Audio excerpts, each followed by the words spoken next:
Hapade Tiro, Kasalale Amainko. My name is Sheila Jack Babauta.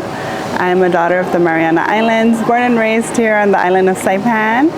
And this year for the Making Waves 4 conference, I am playing the role of a funder through my business Community Solutions. We are a community engagement firm, and we received a grant from the Pacific Islands Feminist Alliance for climate justice. Making Waves is the annual gathering of climate justice organizers, community leaders, cultural practitioners, and those who are really passionate about the movement, climate justice, environmental justice, indigenous representation, and cultural resurgence. And in 2022, we had the first Making Waves on the island of Guahan, and we've had one every year ever since. It's a really important gathering to bring together all these wonderful, amazing leaders in our region who are so passionate about the same issues, who bring different perspectives on how we can strategize and build the movement for long-term success. So one of the topics this conference centers our time together on is the topic of climate justice.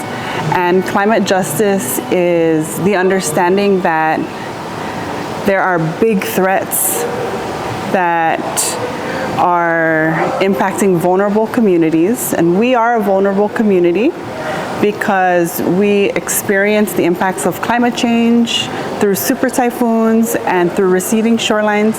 We are a community that has direct experience with that, and it impacts our quality of life, it impacts our economy, it impacts our education, it impacts all parts of our life, right?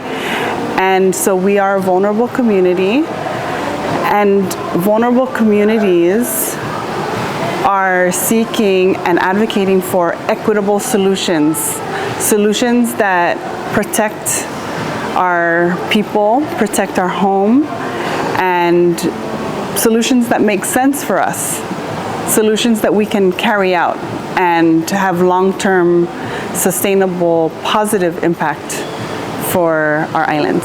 Every year, the conference has taken place on our sister island of Guahan. Micronesia Climate Change Alliance is the main host and visionary of this conference, and I served as a board member for several years when the conference started, and it's just been a beautiful evolution of the vision of building cohesion in our Marianas and in the region.